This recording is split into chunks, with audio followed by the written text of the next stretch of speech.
Counterpositioning is one of the most powerful ways a startup can have an insight. Most people think an insight is just about the product. The what is the product. The how is how you deliver the product. And the how can have an insight as well. When you're in a lawsuit, let's say you're Apple and you're in a lawsuit with Samsung, there's a ton of documents that have to get discovered for the court case. They hire these outsourcer firms of people to go pour through these documents, and they charge them on a cost plus basis. So what TextIQ said is, well, we've got AI.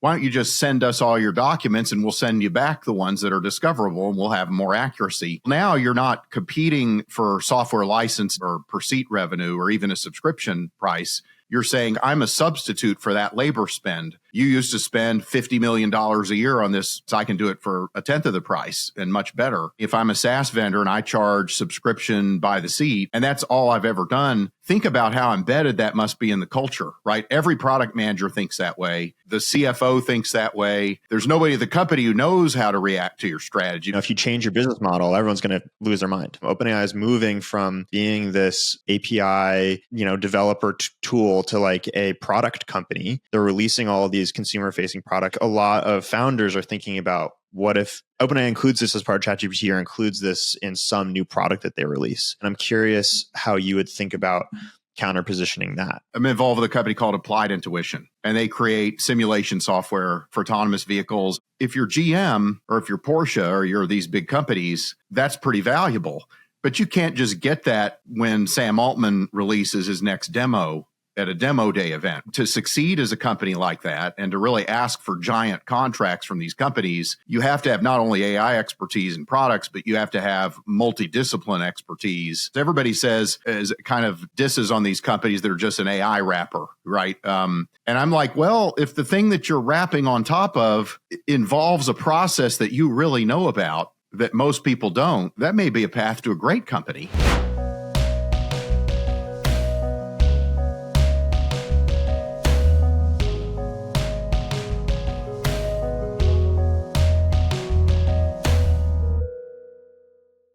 Mike, welcome to the show. Thanks for having me. I've been looking forward to this. Yeah. So for people who don't know you, you are a legendary investor at Floodgate, which is one of the first seed firms. You're an early investor in Twitch, Lyft, Okta, and a bunch more. And you're also the author of the book Pattern Breakers, which is an excellent book that I've read. We've also reviewed it on Every, which I guess I would summarize by, it's sort of like a guidebook about how there's no guidebook to building companies. So it's a little bit Taoist, a little bit Zen. Yeah. Yeah. A little Zen, which I love. I think that's so good and so important. You have a lot of emphasis on like, founders winning by being extraordinarily different, and breaking the established patterns of like how you're supposed to run a company. I loved it, and I'm excited to chat with you about that and everything going on in AI on the show. Yeah, well, cool. Let's get after it. Let's do it. So one of the things that I think is I'm personally curious about is you started investing sort of when seed wasn't really a thing, and helped to like invent this new way of capitalizing companies for an earlier era of startups, pre-AI startups, let's just say that, right? And I think that that is an example of the kind of thing that you talk about in your book, Pattern Breakers, which is like taking a look at the landscape of maybe what companies need and how companies are funded, and being like, well, there's this thing that it seems to make a lot of sense to me that there should be a seed stage funding mechanism, and just going and doing it. And I'm kind of curious. Like my feeling right now is that AI is sort of like radically changing the economics of starting a business. Software is like orders of magnitude cheaper to make today than it was 10 years ago. Mm-hmm. And I'm kind of curious, using that same sense of like, okay, I'm looking at the environment and looking at how things change, and I'm kind of like maybe pushing away the established structures for a second. Like, how do you think that might change investing and how companies raise money and all that kind of stuff?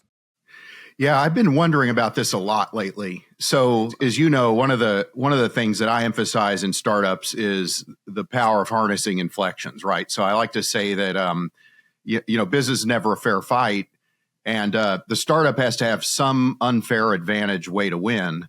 And the way they do that is they harness inflections. Inflections allow the startup to wage asymmetric warfare on the present and show up with something radically different. Without inflections, they have to play in the incumbent sandbox. And so they're limited in their upside. So every now and then, though, you get something that I like to call a sea change. And when I was a kid, the sea change was mass computation and the personal computer. And, computers used to be really expensive, and then they became asymptotically free and ubiquitous, and you had one on every desk in every home. And a whole new set of companies emerged. Software became a real business for the first time. Software used to be what you gave away because mainframes were expensive. You had to keep them running all the time. And so the assumptions got inverted, and you had a bunch of companies using the software licensing model, Oracle, Microsoft, SAP, companies like that. Then you had, in the 90s, the era of mass connectivity, which I think was extended with the iPhone. And in mass connectivity, rather than processing power becoming free, communications bandwidth starts to become free. And you start to not just have computers everywhere, but you have everybody in the world and every device in the world connected in these networks. And new business models came out of that, subscription and SaaS and advertising. It's interesting. There aren't any software licensing model companies started after 1990 that really mattered. All those companies got subsumed in Microsoft because they could put it in the OS or outcompete them. So why do I think the AI sea change matters? What I see happen with these sea changes is that some business models become relatively more attractive and some business models become relatively less attractive. And there's only 9 business models that I know of in human history. And so the most recent business model I know of is 250 years old. It's the subscription model. And so, what I like to do is I like to say, okay, if there's 9 business models so far in humanity, and every time there's a technology sea change, there's a migration of attractive business models from one set to the other. How might that migration occur this time? Because what you want when you're a startup is to be counter positioned to the incumbents. The incumbents have the advantage discussion is wrong-headed. Of course, the incumbent has the advantage if you play by the rules of the incumbency. But what you want to do is you want to say, how does AI make some business models relatively more attractive and less attractive? And how can I, as a startup, exploit those new opportunities, not just insight in my product, but some type of an insight in my business model go-to-market strategy that is that it disorients incumbents and where they have a disincentive to retaliate or to copy your strategy. So that's mostly what I'm looking at these days from an AI point of view. Yeah. So I think one of the things that I see a lot from the business model perspective, and right now we're talking about business models for startups. I would also like to talk about business models for venture or funding startups. Sure. But business models for startups, just to start there for a second, one of the things I'm seeing a lot of is paying per outcome as opposed to paying per month. Yes. Which I think is a really interesting one. Is that something you have your eye on? Oh, absolutely. So, there's a business model called tailored services with long-term contracts. And right now, most people think that's unattractive. What is tailored services with long-term contracts? That could be the defense subprimes. It could be a contract research organization for a pharma company. It's somebody that offers services on a contract basis, usually is labor intensive, usually is cost plus. And the conventional wisdom today is those are not attractive opportunities for software companies. Like a law firm or something? Like a law firm, perfect example. So an example like a law firm or legal services, a company I was involved with a few years ago was called Text IQ. And they would go to a big corporation and they would say, when you're in a lawsuit, let's say you're Apple and you're in a lawsuit with Samsung, there's a ton of documents that have to get discovered for the court case. And so the way that happens in reality is they hire these outsourcer firms of people to go pour through these documents and they charge them on a cost plus basis. Yeah. And so what Text IQ said is, well, we've got AI. Why don't you just send us all your documents and we'll send you back the ones that are discoverable and we'll have more accuracy. Well, now you're not competing for software license desktop revenue or per seat revenue or even a subscription price. You're saying, hey, look, I'm a substitute for that labor spend. You used to spend $50 million a year on this contract outsourcer that sorts through these documents. I can do it for a tenth of the price and much better. And now you're competing over that labor cost bucket rather than the software spend bucket and how many seats do I get. Well, that's interesting because there's also like there's cost per like task done. So it's it's cost per document processed or whatever, which is sort of like what OpenAI does. When you send them a prompt, they send a response. But like even if they send the response and the response isn't good, you still pay for it, right? And then there's other companies that are sort of capturing the value, part of the value that they generate. So it's if they increase your, let's say it's a SDR bot, if they increase your sales by some amount, your close rate, they take a percent of that only when it's successful. Have you looked at those too? Yeah, and so I do like the outcome based pricing models a lot. They both have their virtues, right? The thing about OpenAI is like you could use DALL-E to generate some art that you don't think looks pretty enough, but OpenAI probably deserves to be compensated for the fact that you did that, right? Yeah. It's sometimes hard to know if the job was done well or not. It's like, it's not so clear. And sometimes it's the customer's fault that the job wasn't done well, right? It's tricky. Back in my ancient days when I was a founder, I used to have this expression when I would sell enterprise software. I called it, what does it take to ring the bell? And so like if you go into the carnival, you know how there's that thing where you have this big mallet and you hit this thing and hopefully it goes all the way up and rings the bell. But if it doesn't go all the way up, it makes no sound. It has to go all the way up and ring the bell. It's binary. And so what I used to say to the folks that I would work with is that the customer doesn't care that your software ran according to how the specification works. That's not what they're buying. They have a job to be done. They're paying you. They're hiring your product to do a job. And so we need to understand what's it going to take to ring the bell for doing that job. And if we ring the bell, they're going to say, this is amazing. I want more of this. If it doesn't ring the bell, they're not going to care that the mechanism of our system works. They're not going to be interested in that. And so like, for me, the outcome based models that we were just talking about a minute ago are kind of asking that, what is the job to be done in a Clay Christensen sort of lens? And then what does it mean to ring the bell? And can I get paid if I unambiguously succeed at that over and over again? And the thing that makes that, I think, interesting over like a SaaS model is that the incumbents are all going to be SaaS. And if you're guaranteed to get $20 a seat or whatever it is, the idea of moving to like a pay for performance model is like very unappealing. That's right. So startups, to your counter positioning point, like that's a thing that startups can do that incumbents, like some incumbents already do this. Like in the customer service world, this has been a thing for forever. But in general, this is not a thing. And so incumbents are not going to be able to do this very well. Yeah, I think that this counter positioning thing is a really important thing to maybe double click on. And so like a great example is in the 90s, if you were a startup, the words that you dreaded to hear was Microsoft has decided to compete in your market. Because you're just like, okay, I guess I'm out of business because even if they start losing, they're just going to bundle this thing in Windows and I'm just hosed, right? And so that was happening to a lot of companies. Netscape just disappeared basically because Microsoft decides to bundle the browser, in the operating system and go full ham, right, against Netscape. Well, then the internet happens and then some people start to discover that you can monetize not by selling by the seat or by the desktop, but by selling ads. And that was Google. And Microsoft had no answer to that. You can't bundle something in your operating system and deal with the fact that Google is pricing by ads, right? It doesn't solve the problem. It doesn't impact their business at all. And so Google was counter positioned to Microsoft from business model perspective. And like counter positioning is one of the most powerful ways a startup can have an insight. Most people think an insight is just about product, but it can also be about the what is the product, the how is how you deliver the product.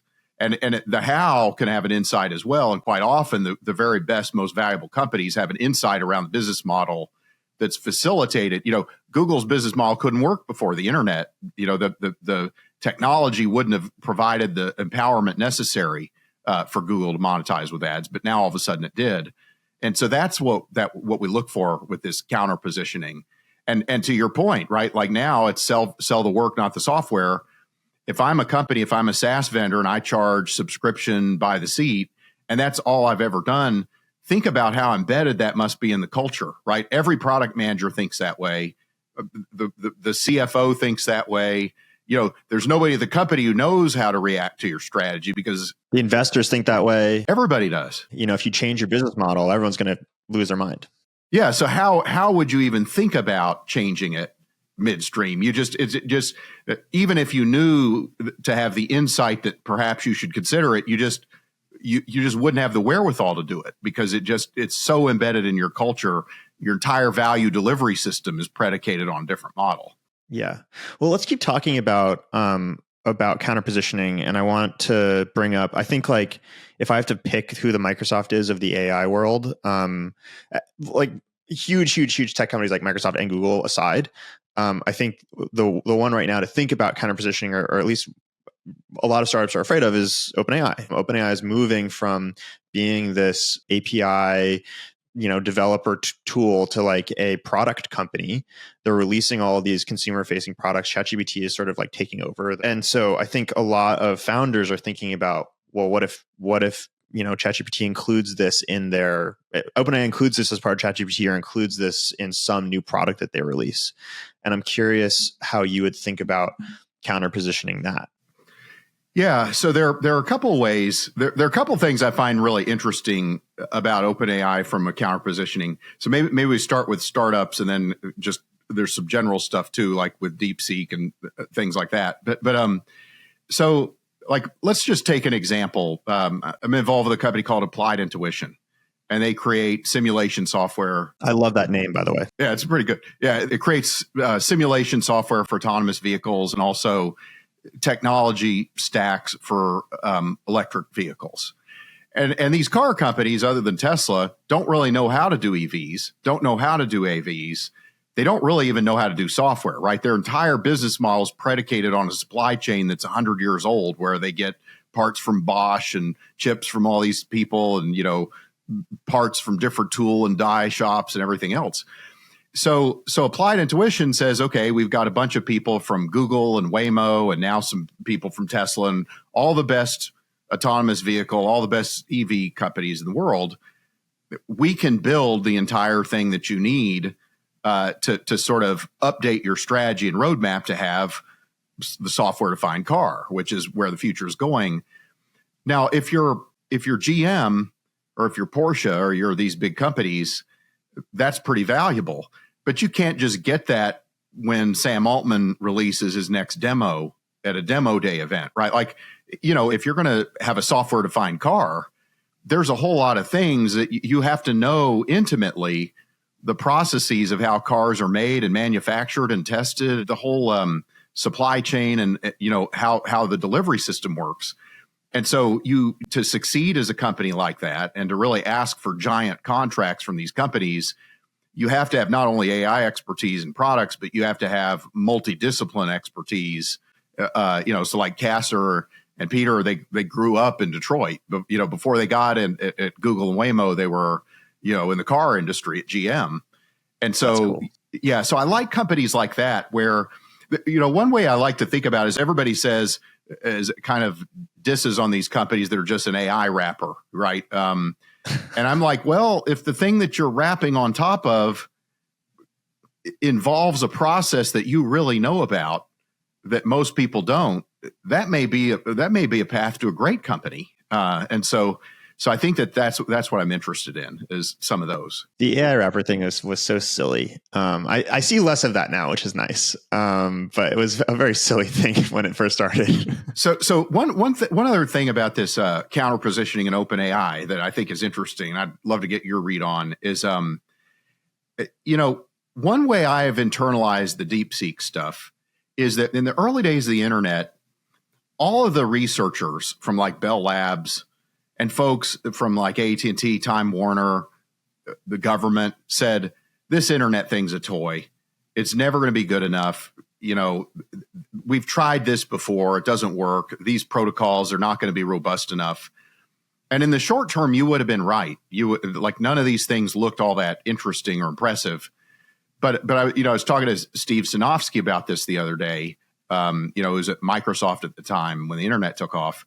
And he was at Cornell and he saw See You, See Me, and he goes to Gates, this is going to be a tidal wave. This is going to be a giant new phenomenon that we got to really pay attention to. DeepSeek reminds me of that. So like the culture in AI, the hyperscalers right now, is you can solve all problems by throwing money at it. And the DeepSeek guys said, well, if we're limited with some fundamental constraints, what would we do? I think that there's going to be a cultural shift in AI where many people adopt that mindset. And that's important because the early days of mass computation, the IBM PC had a 640K memory limit. And so like the Microsoft programmers had an advantage because they could write small, efficient code. It wasn't how many thousand lines of code anymore. It was how efficient is your code. And I think that we might see the same phenomenon here where people come from the bottoms up with very frugal, sort of low cost by design solutions. And it'll be hard for the OpenAIs and the Anthropics and those guys. I mean, I have huge respect for what they're doing, but it'll be hard for them to respond to that because they're culturally embedded in their operating model is to solve everything by throwing money at it. Hire the best people, throw money at it, and just keep going faster. That's so interesting. You said so many things I want to talk about. So one is sort of like this toy thing where people and governments or like big companies like sort of ignore the internet at first because they were like, we tried it and it doesn't work, it doesn't scale or whatever. You have the same history with neural networks where like in the beginning of AI and symbolic AI, like in the 50s, neural networks were around then. But they were mostly ignored because the early AI people, particularly like Marvin Minsky, proved that single layer neural networks were not as powerful as other types of like Turing machines, basically, or couldn't do certain types of computations. And I think academia sort of, by and large, felt like neural networks were not understandable enough. There was no theory, and so it felt like a toy, and it was basically ignored. Except for a few kind of neural network researchers in the 80s and 90s. And then industry adopted it and it blew up because they were like, well, it just works. Who cares? Who cares what the theory is? Which I think happens all the time. And I'll stop there. I'm curious if you have anything to add to that. Yeah. And it's funny because I even when I was working on this book, with pattern breaker stuff, one of the examples I used was the Wright brothers with the airplane. And so all the experts said it's going to take 1 million years to create a flying contraption that can fly humans in it. The New York Times ran an ad called "Flying Machines That Won't Fly," and it said that it's a waste of time to try. And they had a quote from like the head of engineering of the Army and all this stuff. 69 days later, the Wright brothers at Kitty Hawk flew their first plane. And, there were a couple of bicycle mechanics. And so what you see is that time and again, the experts are attached to their mental model, how the world works. And it's the tinkerers. It's the people who have permissionless innovation, who just tinker with stuff and make something work. And before you know it, they have to even change the science, right? People's understanding of, Bernoulli's equation and all that stuff got modified and improved because of the success of the Wright brothers with their plane. So people tend to think that the abstract science precedes the engineering, but quite often the engineering and the tinkering causes the science to evolve to explain the unexplainable. Totally. And yeah, that's what I see happen more often in practice. 100%. I think the next point that you made is sort of like this big money versus small team thing. Which I think happens all the time too. Constraints breed creativity. And I think in general, being able to throw money at a problem means you don't have to spend time thinking about how to make it more efficient. And so I think your question about like, are the OpenAIs and Anthropics of the world in trouble? I think that's an interesting one. I would bet not. Right. I would too. My feeling about that is I mean, obviously the sort of cliche thing is like, okay, it's going to stimulate demand or whatever, which is fine. I think that's true. I think that they'll be able to most likely integrate this, and having more efficient servers and that can serve the demand that they currently have. I think will work. The thing that it seems like to me that this opens up is, I think we have like mass AI figured out, which is like, how do you scale these models up so that like 1 billion people can use ChatGPT, and how do you make that efficient and smart enough to work and all that kind of stuff. But I think one thing that people don't talk about nearly enough is that the capabilities of models today are in many ways not limited by the intelligence or the intelligence of the technology. They're limited by like the risk profiles of the companies that are serving them. And if you're a gigantic company, you're OpenAI, and you're literally like, you have to go give government briefings before you launch anything. You're going to be pretty like careful about what you put out. And I think the DeepSeek stuff is interesting because it means that, and I mean risk in all sorts of different ways. There's lots of different ways to take risk, but it means that small teams can build little models for like problems that look like toys that, an OpenAI would be like, well, we wouldn't do this. And I think that is that's the big thing. I don't think that takes away ChatGPT, but it does mean that we have way more AI in different corners of the world than we would have otherwise, which I think is net good. Yeah, you know what, Dan? One of my favorite examples of this actually comes from the field of rocketry because it's so visceral. So like, Elon Musk, he'll launch a Starship, and if it blows up, he's like, okay, well, we instrumented it, we got telemetry, we'll make it better next time. NASA's not going to do that. Like NASA's not going to, like, if NASA launches a rocket, they don't sit there and say, easy come, easy go, it blew up. And so like the fact that Elon has a different risk profile and is not attached to whether it's successful with capital S, it changes the calculus of what he can do. And it changes the speed with which he can move. And so, like, I like to say that in many cases, the big company is not quote unquote dumb compared to the small company. It's, to your point, they have a different risk profile, and they can't. They're just certain things they can't do. Like when I was working with the guys at Justin TV, which became Twitch, if they launch something and it's insecure, so what? Nobody knew who they were. Yeah. But Google can't do that, right? And Microsoft can't do that, and the big companies can't do that. Hollywood guys can't do that. Netflix can't do that. So not having to be burdened by what could go wrong is a big factor in trying things that could go right. That makes total sense. I want to go back to something that you were talking about earlier, talking about this company Applied Intuition, which you said sells into large car manufacturers. And I assume like when a large car manufacturer buys them, like it goes into a Ford vehicle and a customer is like maybe using it and maybe has no idea what it is, but like they're using it. Is that sort of how it works? I think so. It is less of an end user type of thing, although that might change. I need to be careful what I'd say, but the primary customer, right, is the car company that says, oh my God, the architecture of cars has changed. What do I do? Yeah. So the strategy question I want to ask you is like how you think about OEM relationships like that, because I think that's going to be a common thing for a lot of AI companies, especially if you're working on more foundational model type things, is you're going to be integrated into something else that has a consumer layer. And that's where OpenAI started. And then they were like, actually, we want to own the UX layer because that's how everything took off, is they figured out a form factor that worked. And then they have a data flywheel. There's all this stuff, right? And my last company was an OEM. And that is a difficult position when you're serving two customers. There's like an end user and then there's a customer you need to sell to. It's hard to generate a lot of power or strategic advantage in that situation. And it's hard to make a great product. And I'm curious how you think about OEM type strategies and when they work versus when they don't. Yeah, it's tricky. And what are some examples of where it's worked? I'd say Applied is working really well. Intel has been great. Intel was a good one for the PCs.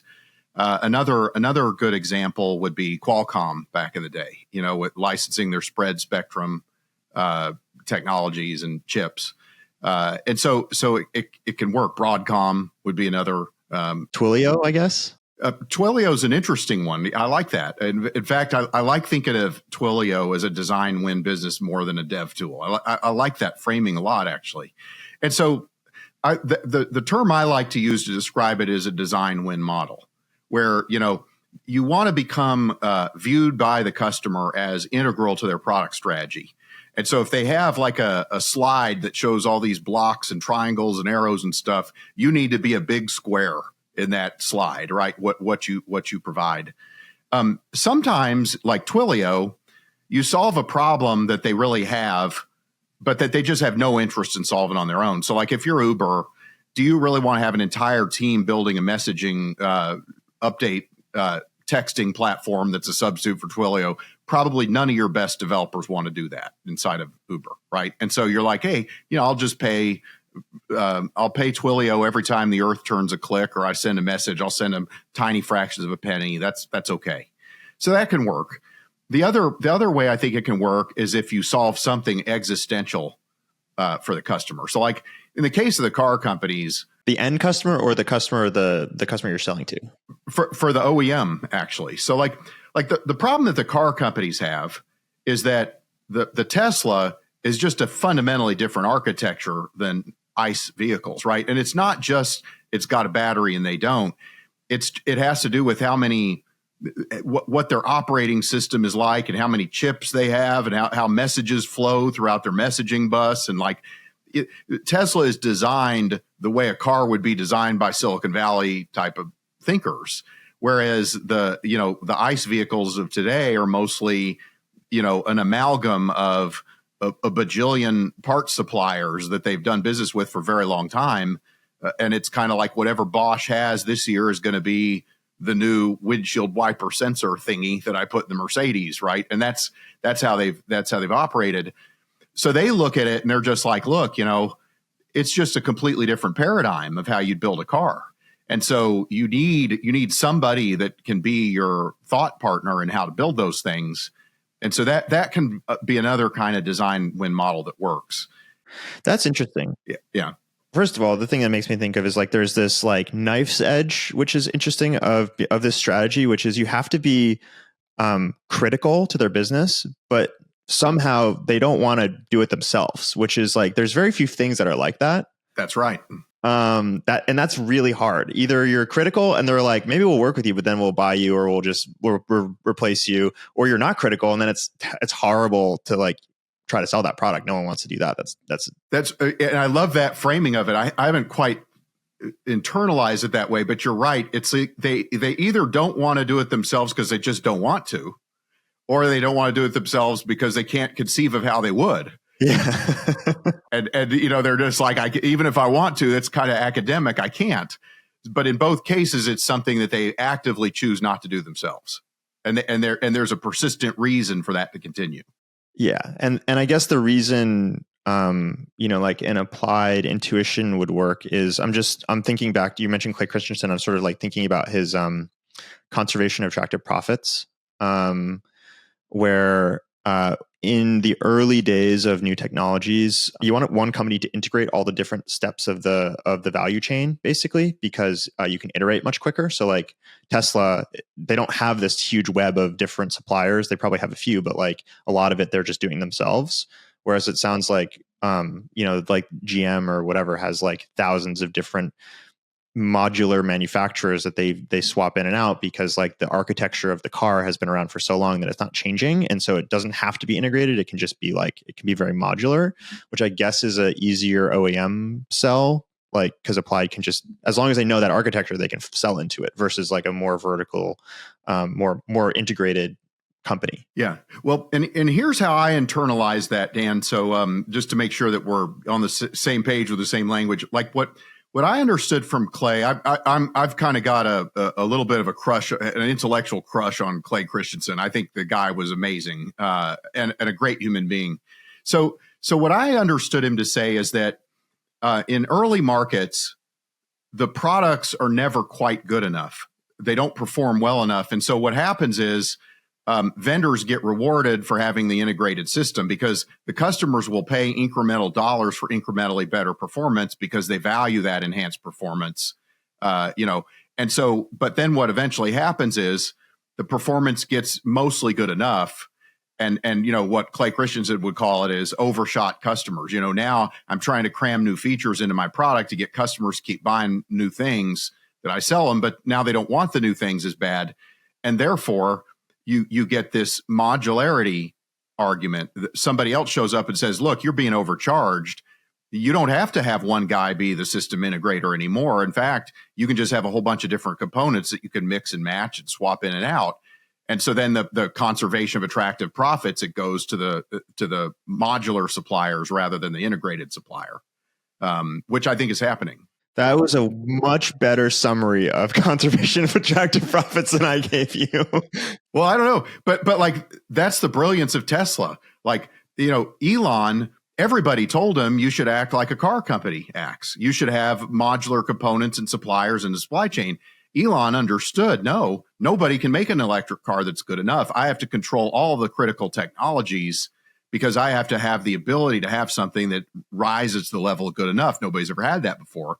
So like that's another reason, right? Architecturally, he's just totally different, right? His whole paradigm of how to build a car is just different from start to finish. So is that an argument for AI companies like owning the whole stack themselves right now as they're sort of innovating on what the products even look like and customers are willing to pay more for incremental value? Yeah, what I like about what Clay used to say was that what Clay Christensen really had was a bunch of mental models for innovators. And, whenever I think of a mental model, I always like to ask under what conditions. So under what conditions would I want to be the complete integrated solution? I believe that you want to be the complete integrated solution if the customers are desperate for more performance and will pay for that enhanced performance, right? So like before NVIDIA, there were silicon graphics. And like if you wanted to make dinosaurs in Jurassic Park, you had to buy the most expensive SGI machines, millions of dollars worth. And, if you could make the graphics run twice as fast, Industrial Light and Magic would pay twice as much because, it was mission critical to render those dinosaurs overnight. But like now that there's chips commoditized, NVIDIA has the better model because they say, hey, I'll just sell you off the shelf these GPUs. So I think that the question always becomes under what conditions are you advantaged by being the integrated solution, and under what conditions are you advantaged by being a modular component of the solution? That's interesting.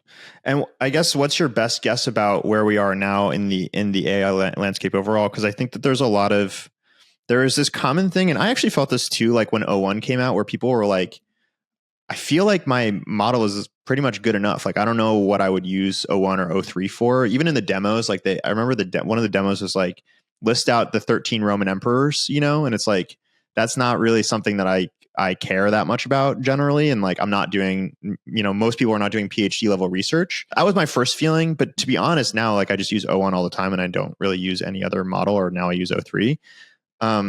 So I'm curious what you feel about where we are and how much performance improvements in terms of intelligence people are willing to pay for. Well, first of all, I'm really excited, but like, I'm probably in these tools too much now. So I'm probably in these tools 3, 4, 5 hours a day. And there's a lot of things that I would benefit from in terms of enhanced performance. And if that's just me, I got to believe there's a lot of other people like that too. So the thing that I think is so interesting about AI is it really rewards the system thinker. And so I'll give you an example.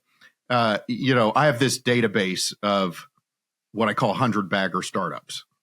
And I try to understand them all. I've got the original pitch deck for Airbed and Breakfast before it was Airbnb, and I've got it for Dropbox and Pinterest and all these companies, right?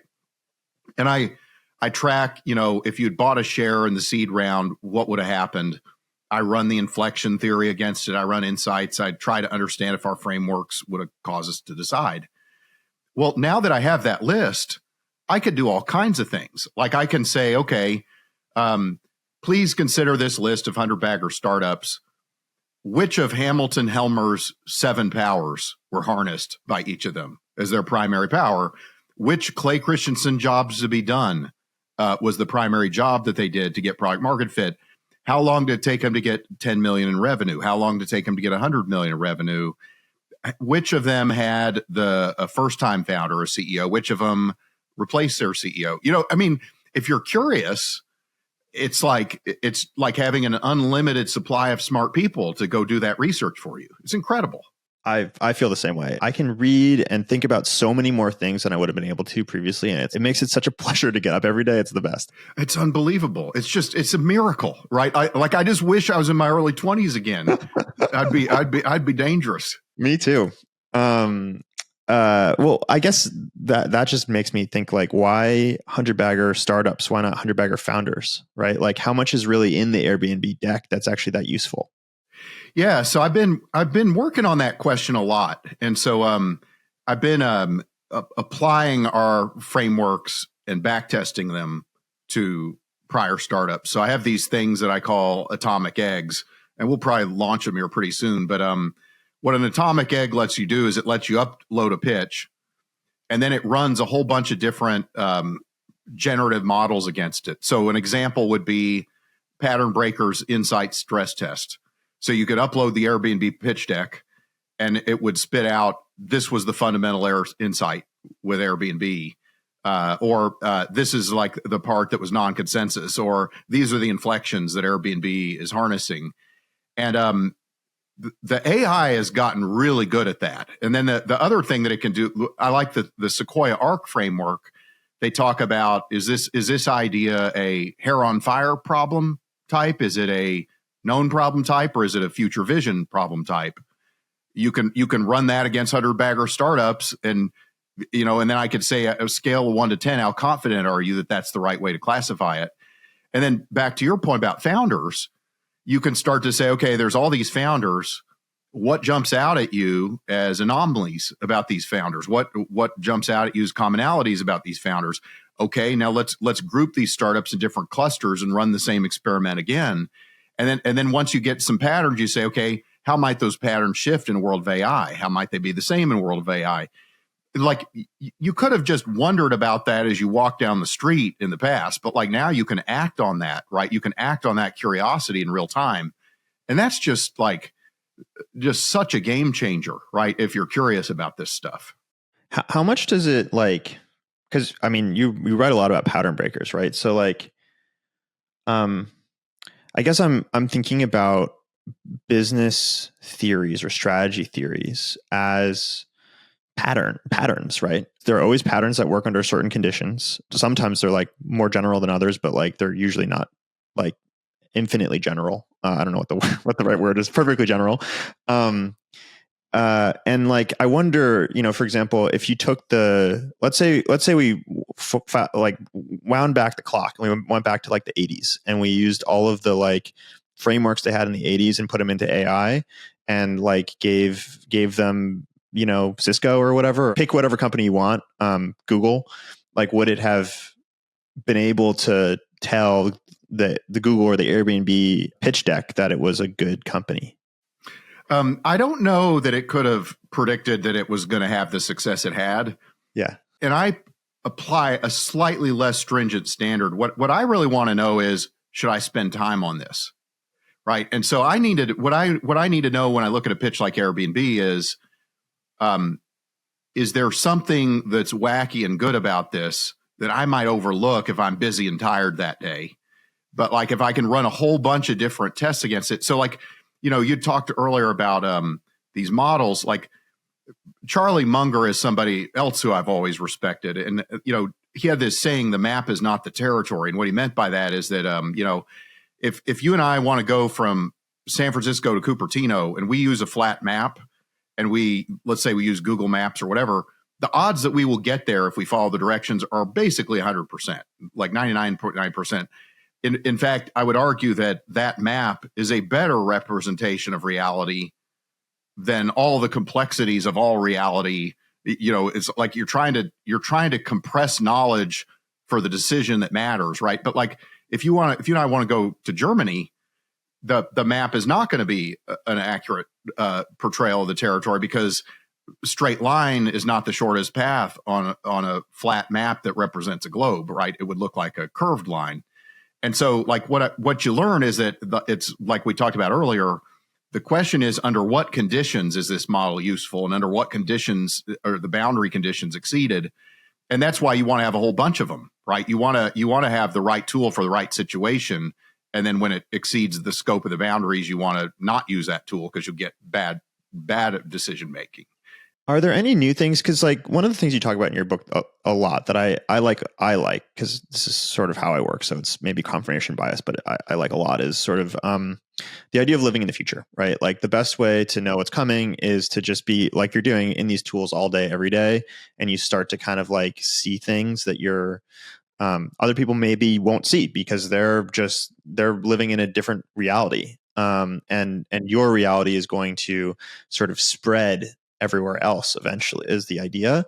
I'm curious if there's anything like that you're feeling and seeing right now that you're kind of like sensitive to that is new and interesting to you. Yeah, some of these AI companies you'll go to, and there'll be somebody who's a couple years out of college, and they'll be using Devon or Cursor or these other products, and they're kind of creating these agentic oriented entities that go out and get a bunch of stuff for them and bring it back, and they just almost act like that's normal. So they're almost like programming these virtual employees to go out and do stuff for them. And you'll sit with them and you'll say, well, what motivated you to do that and to think about solving the problem that way? And they look at you funny, like, well, how else would you do it? You want me to Google? Yeah. And so the thing that I find interesting is, and this is like how Zuckerberg was with social networking, right? Like Zuck didn't have to unlearn anything. He grew up at a time when the LAMP stack was coming out and you could A/B test things and the broadband was everywhere.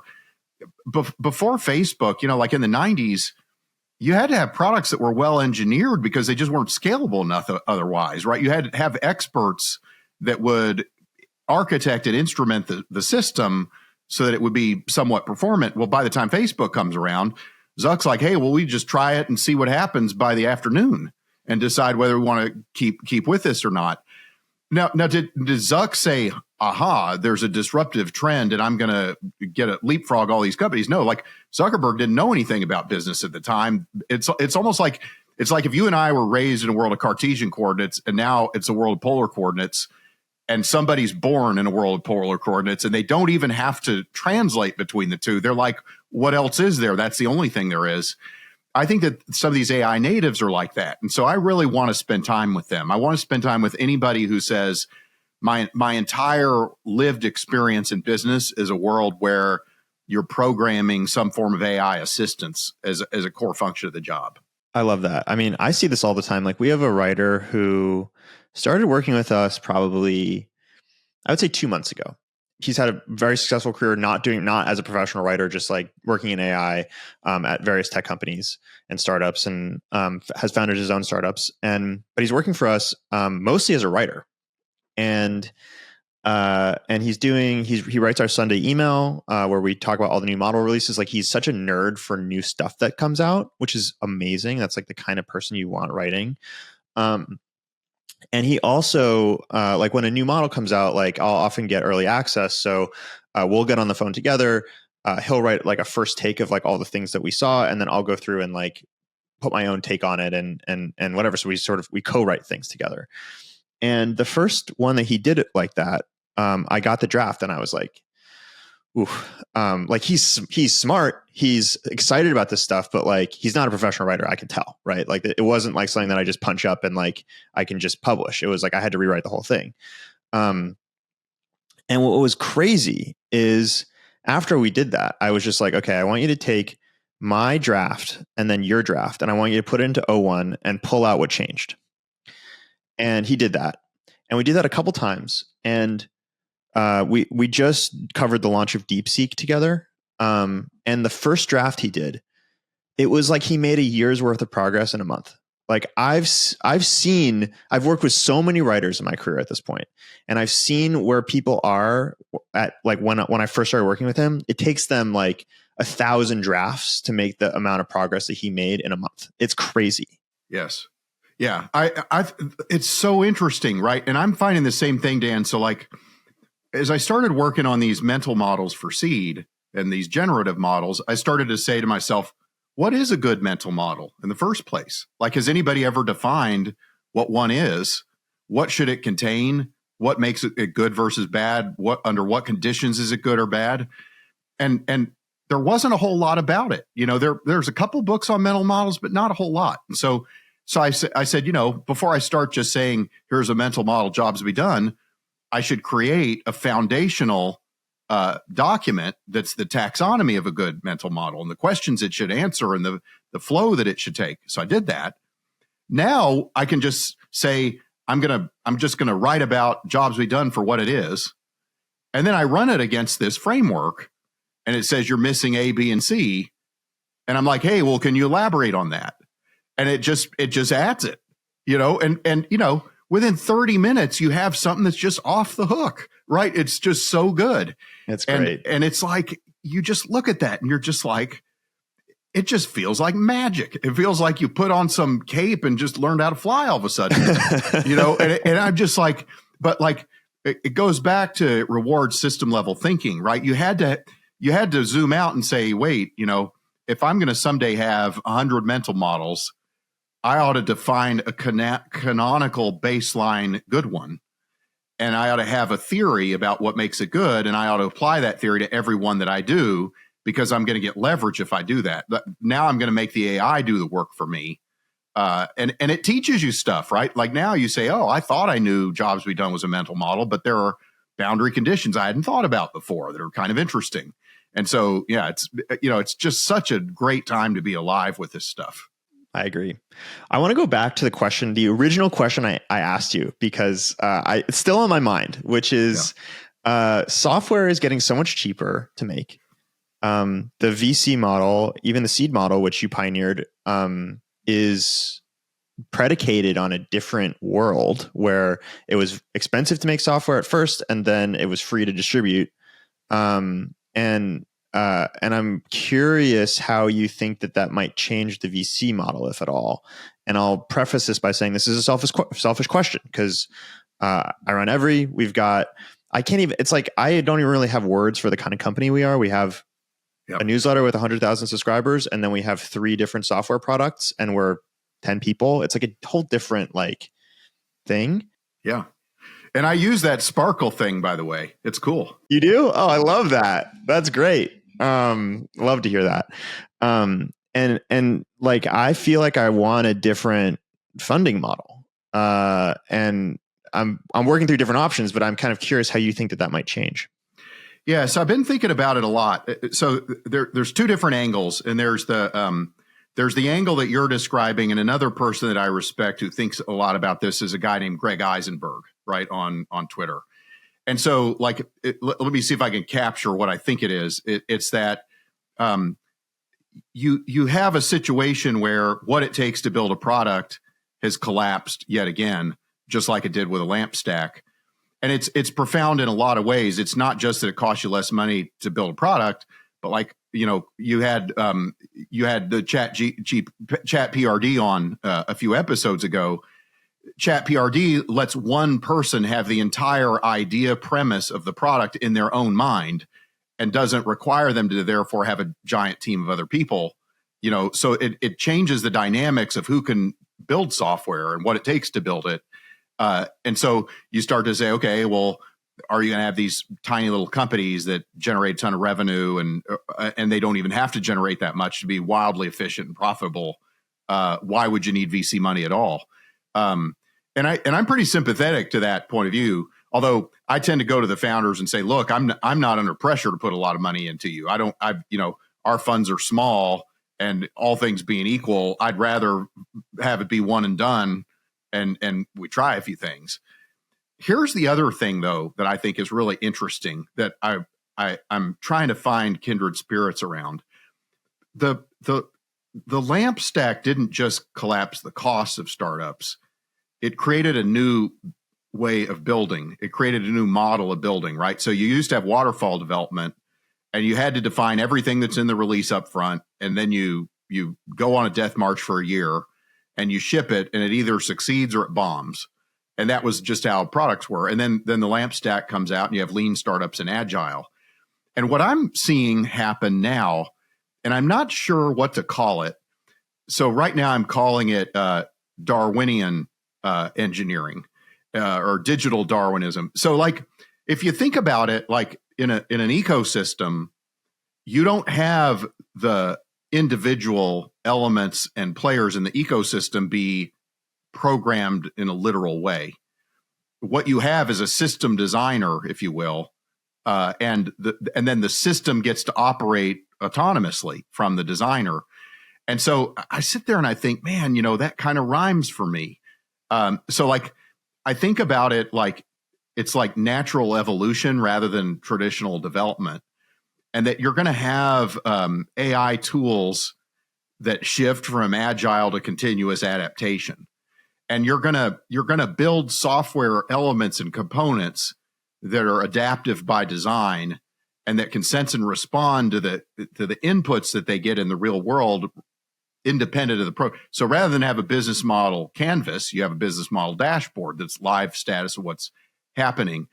And so, if you're a gaming company, you're gonna shift from iterating games to creating living worlds, and that kind of stuff. So I'm really interested in, like, what does that mean for what a product manager is?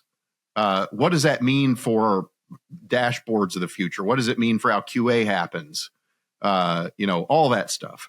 I've thought about this too a lot because I think we actually met originally because you read my article on the allocation economy. Yes. And I sort of started to think a lot about, like, what is the role of someone who's working in the allocation economy, and how is that different from someone in a knowledge economy? And a way that I've been thinking about it is in a knowledge economy or just any previous economy, the work you're doing, especially as an IC, a little bit more, still a little bit as a middle manager or an executive, but like a lot of this is as an IC is you're kind of like a sculptor. Like everything that happens because you did it with your hands. You have your hands on every little piece of it. And I think working with AI models is a lot more like being a gardener. You're like setting the conditions for the thing to grow, and then it just sort of grows. And the conditions are like hyperparameters. It's like the sun and the soil and the water and whatever, and that's going to change what comes out. And like OpenAI like doesn't, when ChatGPT responds to a prompt, like no one at OpenAI like decided that it was going to say that. Which is totally different from Facebook or whatever. Like someone decided what you were going to see on Facebook, or maybe if Facebook's maybe a little bit because they have AI too. But like let's just say the New York Times, someone decided what's on the homepage, and it's totally different. And you're right, like you can tune stuff, but it's like it's much squishier because you're kind of tuning the like environmental conditions rather than the specific thing that happens. And yeah, I think it's such a different way of working. It's such a different way of building products. I don't think, like, if I think about what we're building at Every, like, I don't think we're quite there yet. What I see is like, I mean, obviously, like building an organization, you are kind of like doing that. But like for individuals who are building products, like one of the things I see is like it's so easy to build a feature. You can just build it in an hour. So it's like sometimes you just build a lot of features and you're like, oh, it's kind of, now the product's kind of noisy. It's kind of messy, and also it's like the hard thing is figuring out what to build, not actually building it, which is a different thing. But we're not yet in a world where like it's fully adaptive. But I do think you're right. We're kind of like, you can see that with, like ChatGPT Canvas or Artifacts or whatever, where it's starting to like build its own UI and stuff. And I think that's where we're going. Yeah. And it is just interesting, right? Like, because it kind of goes back to systems level thinking. It's one thing to think of yourself as building components or building tools or building the end thing. It's another thing to say, I'm building an ecosystem, and the elements of the ecosystem operate under certain first principles. And but there's a lot of emergent properties that are going to occur in that ecosystem that are a function of the dynamism of the system and how it interacts with people. I think that that's just a fundamentally different worldview about how you architect products. And so I think that that's another, there's what we said earlier, very low cost, low end disruptive innovation ideas. But I think there's also this, hey, the way software ought to be built in the first place ideas is interesting as well. Yeah. It reminds me of like Notion, for example. It's like Notion, it has a block system. It has these atomic elements that you can build anything with, rather than like they built a specific feature to do a specific job, it's a different way of thinking about products. It's like making a language versus like making a hammer. That's right. Yeah. Yeah. And so I think that that's going to be really interesting. And I think that but it's like, we used my example earlier. If I want to have mental models for investing, rather than just jumping straight to it, what I need to do is I need to like zoom out a little bit and say, okay, let me think about this in a systems level way. What makes a good mental model in the first place? Like how to make sure that I have a foundation built on something really powerful so that every subsequent piece of activity or thinking that I do is a multiplier effect on what's come before. Totally. Well, Mike, this was a pleasure. I feel like I learned a lot. Me too. I'm really glad we got the chance to hang out. Thanks for coming on the show. Yeah, thanks, Dan. It's great to see you.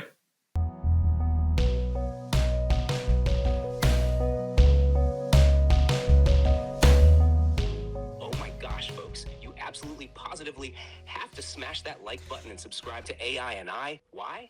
Because this show is the epitome of awesomeness. It's like finding a treasure chest in your backyard, but instead of gold, it's filled with pure, unadulterated knowledge bombs about ChatGPT. Every episode is a roller coaster of emotions, insights, and laughter that will leave you on the edge of your seat, craving for more. It's not just a show. It's a journey into the future with Dan Shipper as the captain of the spaceship. So do yourself a favor, hit like, smash subscribe, and strap in for the ride of your life. And now, without any further ado, let me just say, Dan, I'm absolutely hopelessly in love with you.